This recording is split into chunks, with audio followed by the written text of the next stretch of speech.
So, starting the practice for today, either into a nice and comfortable seated position, or if you like, you can take your way on the back, on the ground into a Shavasana pose. So, if you choose to go on the ground, you maybe roll the mat beneath your body between the earth and your back. And then mindfully allowing your whole body to release into the ground. So stretching the legs forward, releasing the arms alongside the body, resting your head back and sliding the shoulders off the ears. Instead, you choose to be seated, finding a nice foundation through the pelvis. So whether you're sitting on a chair, leaning away from the back, whether you're sitting on the ground like me, maybe putting a pillow or a folded blanket beneath your pelvis to support your hips. And then find a nice crossing position for the legs. So if it's your first time taking a meditation practice, it may be a little bit easier either to lie back or to sit on a chair. Sometimes sitting on the floor at the beginning can be a little bit more intense and challenging. So really taking a moment to find your posture. And as you choose as first thing where to go for your practice, try to be kind with yourself. So there is no rule that you need to be seated in a cross-like position or in a lotus to be meditating.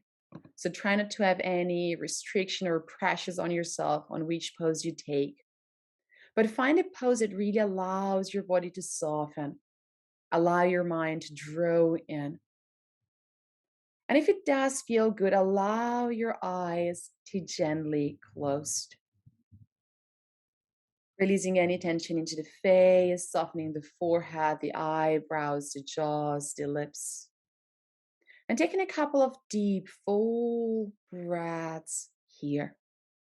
Simply noticing how the breath flows in through the nostrils, expanding into the whole body.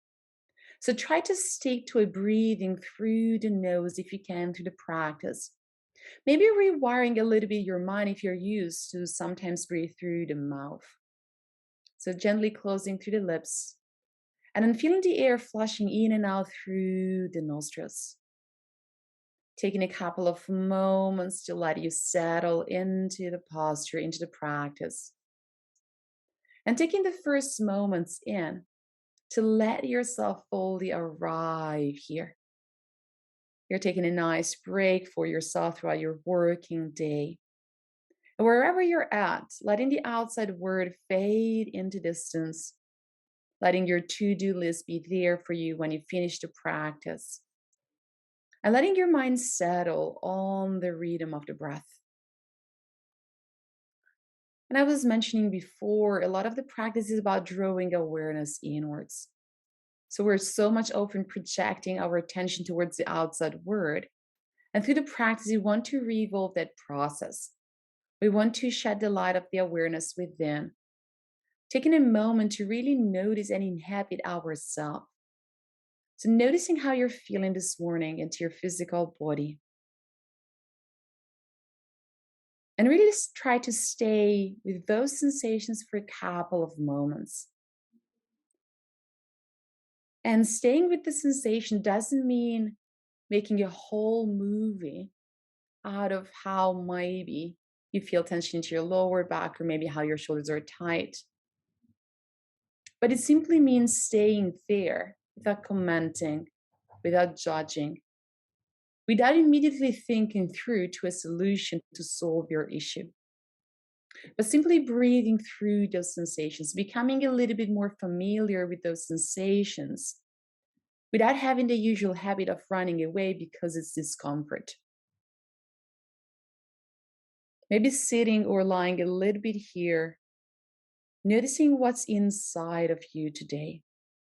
Maybe noticing how your mind is playing with you. And especially when you move your body into stillness, you might notice how busy and hectic your mind is. So, taking a couple of moments, simply staying with whatever is there for you, without running away, without pushing them away, but simply breathing through these sensations. Maybe breathing through these thoughts you're having into your mind and emotions you're going through. And taking 3 more full, deep breaths.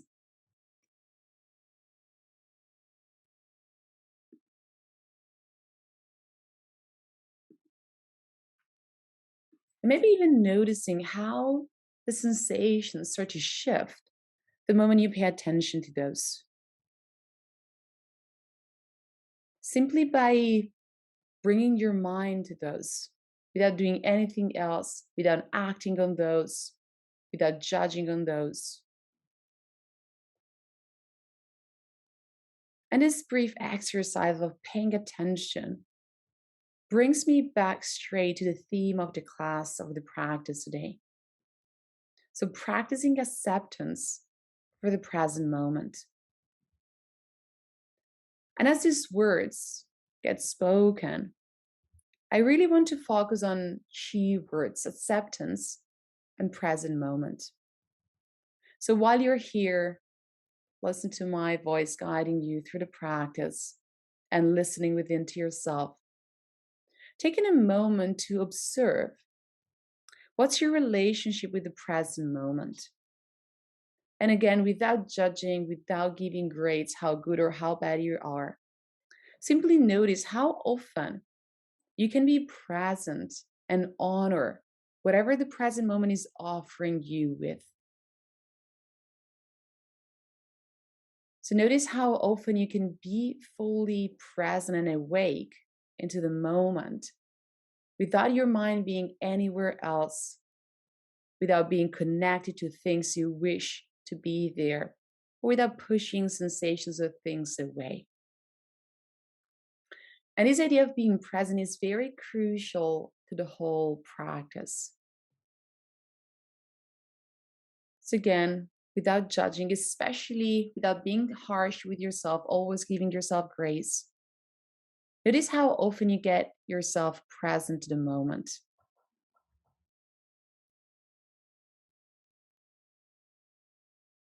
And maybe you notice a specific pattern there.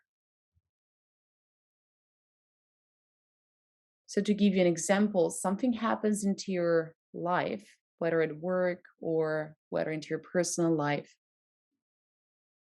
and how often you can see through this event that is happening clearly. Or instead, how often you're seeing this event through the lens of your judgments or your expectations over what you would like things to be. And rather, it's something that you put pressure on yourself for, or maybe these pressures come from somebody else having expectations on yourself.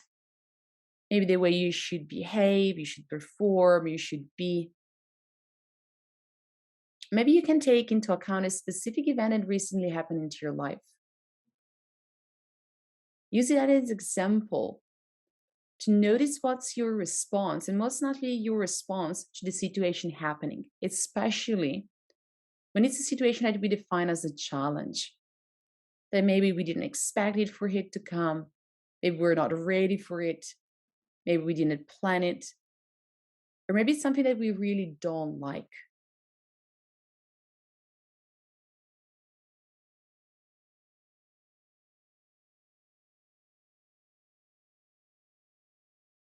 Or maybe it also happens to you that most of the time we're not there for the situation, but rather we are in a space where we're connected to something that we would like to happen.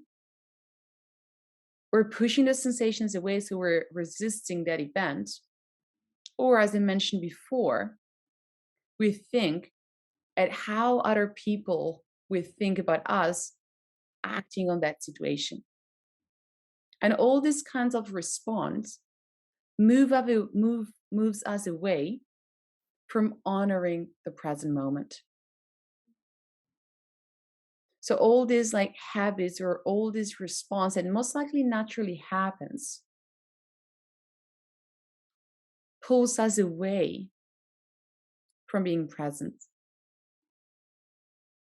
And everything literally starts by us being completely present to where we're at and nowhere else.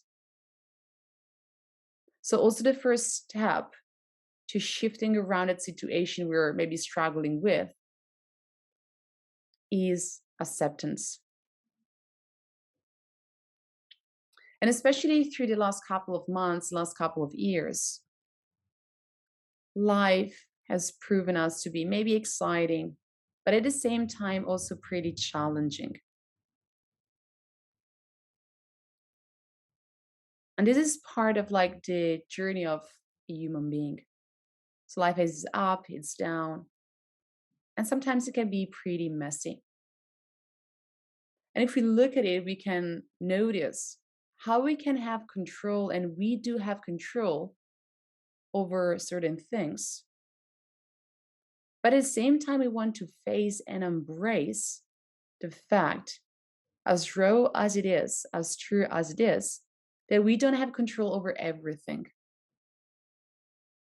And this is already a big acknowledgement in moving forward.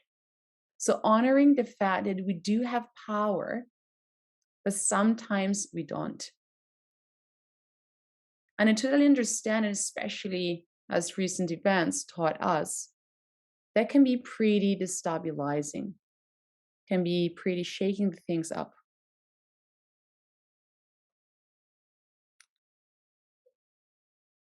So, before talking about acceptance, I invite you to inquire a bit more. What's your natural response when you're facing something into the present moment that was not something exactly as you planned for? So maybe you go to default to magic thinking. And by magic thinking, I mean convincing yourself that you are in a better place. And in a certain way, it's kind of like turning your gaze the other way around or hiding the things under the carpet or putting in a little bit more blunt way, denying the situation. Like, this is not happening. This is not happening to me. Maybe the second response is resisting it. That's a very common one.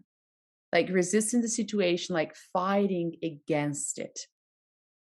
So I'm looking at it, so I'm not turning my gaze away, but I'm fighting against it to make it fade away. And the last one, very common, is try to problem solve your way out of it. And this is something we're used to do as we are a society. Society is very oriented towards doing rather than being. So immediately when we're faced with this challenge, we cannot stay in that discomfort situation. So immediately our rational minds are thinking all the way we can get out of it. So taking a moment to notice if there is any pattern, if there is any solution or apparent solution that you might be tending more towards. And again, they're all normal patterns. So if you happen to click to one of those, don't feel like you're broken or something is not working with you, but it's just a natural reaction to it. But all of these like solution, I like to call them short term. Maybe they're a little bit useful in the short term, but they're not beneficial over the long term as we're not accepting the situation. So the key here and the invite here is to really embrace and practice what we call acceptance. And when I speak this word, I really like you to invite to notice what's this first response you get to it. So most of the time when we speak about acceptance, most of the people get tricked into thinking that it's about passive resignation or it's about giving in. But if we go really deep to the true meaning of the word, it's nothing like that. Rather, it's about taking stock and embracing, becoming aware again to what the situation really is, getting comfortable in being into it. So passing that threshold where you're getting familiar, where you get a little bit more friendly with being into a discomfort place. And I know it's not nice. I know it doesn't feel comfortable. But then, like a step towards taking a wise and productive action to where to go where we want to. So again, acceptance is kind of like the deal breaker. And getting really to understand fully the situation, not fighting it. But the opposite, using those energies that we might use to deny, to fight it back, to accept and to move forward. So we're not using and wasting our energy to think at how we wish things to be. But we find that softness into accepting whatever is there in front of us. And it also might mean embracing being for a little bit into a discomfort place, but gaining the strength, the clarity to see through it. So most of the time when we resist or when we fight back, we're not seeing it through clearly. So we want to take a step back, embrace the situation. It doesn't mean that we need to like it. Maybe we still don't like it, but we can move past that. So we're not stuck into the situation because we don't know how to deal with it. And I really like to share with you a story that truly expresses the wisdom of acceptance. So that's what we call don't get don't get the arrow hit you twice. There is this beautiful stories that is very known and familiar in Buddhist tradition about this arrow that hit you. And that's the first arrow. So the first arrow that hits you, that's painful. But you don't want to put on top of that arrow a second arrow that hits you twice. And a second arrows is your action of denying the situation, commenting on it, resisting or fighting it. And that's what we call suffering. So pain is there. You are in pain because that arrow hit you. But you don't want to put an extra layer of suffering on top of it because the way you respond to it. And that's for me very insightful all the time. So maybe the situation itself, it is painful. You don't want to deny that. But you don't want to create on top of that an extra layer, the second arrow, because of the way you respond to it. To embrace the symptoms is really helpful. What we often do into the practice, it's called taking the lens of a wider or wiser observer.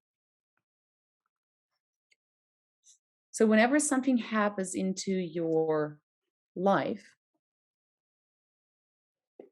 taking what we call a step back, taking a moment, a couple of breaths, couple of days, whatever is the amount of time you need, to move you out of the situation, to not get so involved, and to see the situation from an outer perspective. And that outer perspective gives you the full picture, gives you the chance not be so emotionally involved into the situation, not to get so caught up by your ideas, the colors of your lenses you're looking through, It's kind of taking the colored eyeglasses away and looking straight at the situation exactly as that is.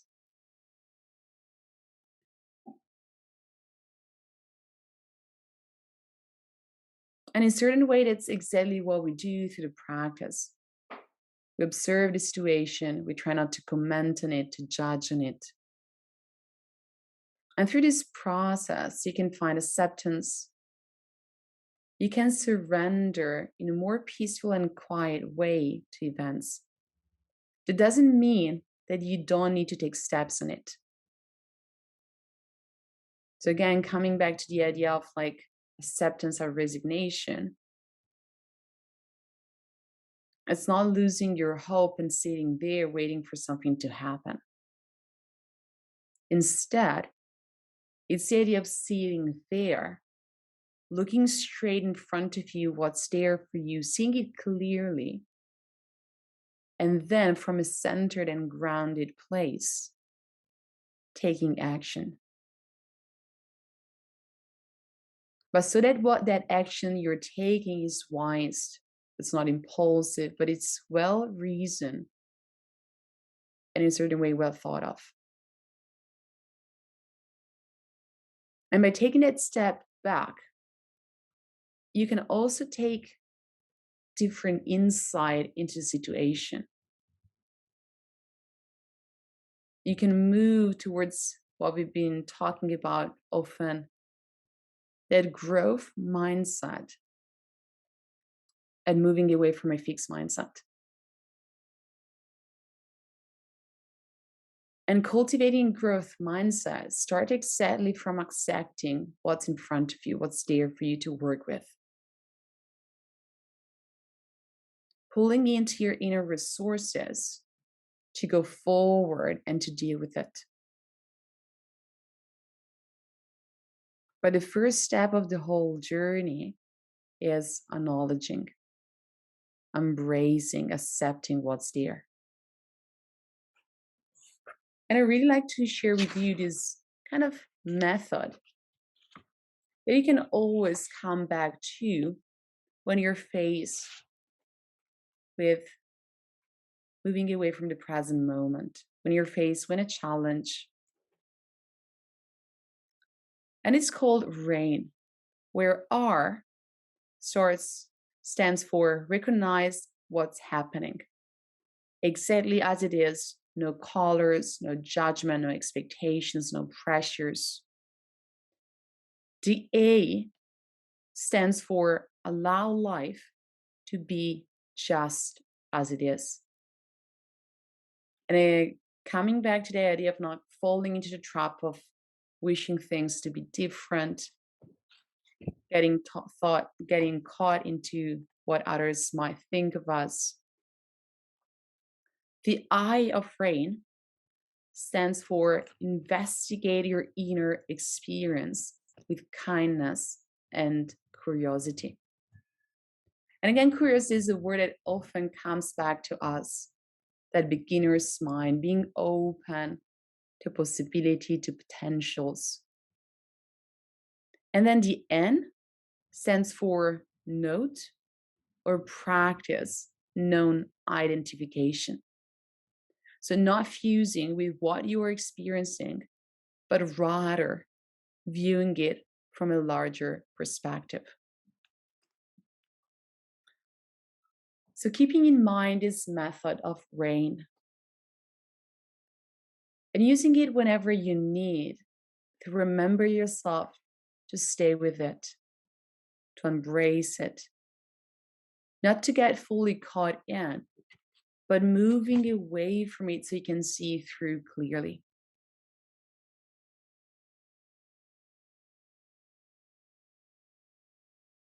And most often, when we stop fighting, when we also say that holding the rope too tight can be more painful and damaging than letting it go.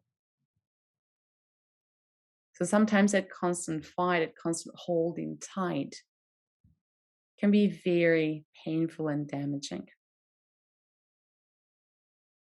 So coming back to the instruments we have that the practice teaches us to navigate the present, its challenges, and being fully present to those. And as we close the practice today, I'd like to share this quote that you might be familiar with that says, "Grant me the serenity to accept the things I cannot change, courage to change things I can, and wisdom to know the difference."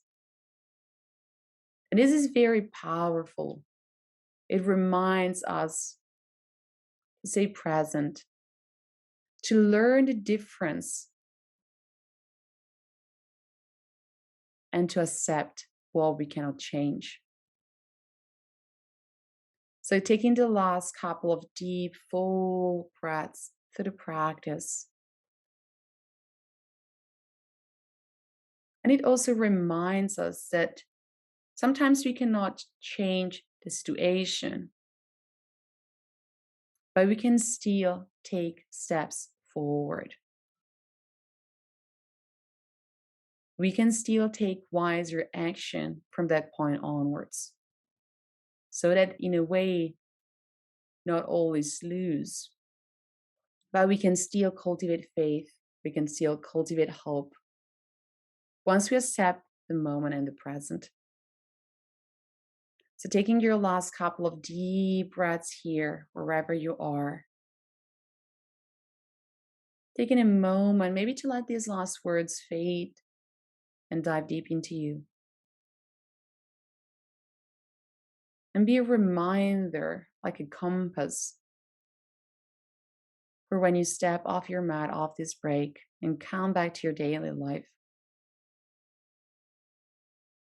So the practice is both formal, these moments we do together, but then the practice is actually practice into daily life. So we can implement what we learn on the mat, off the mat. Taking your last full deep breath here. If you're lying on the back, start gently to awaken your body, wiggling the toes, the fingers.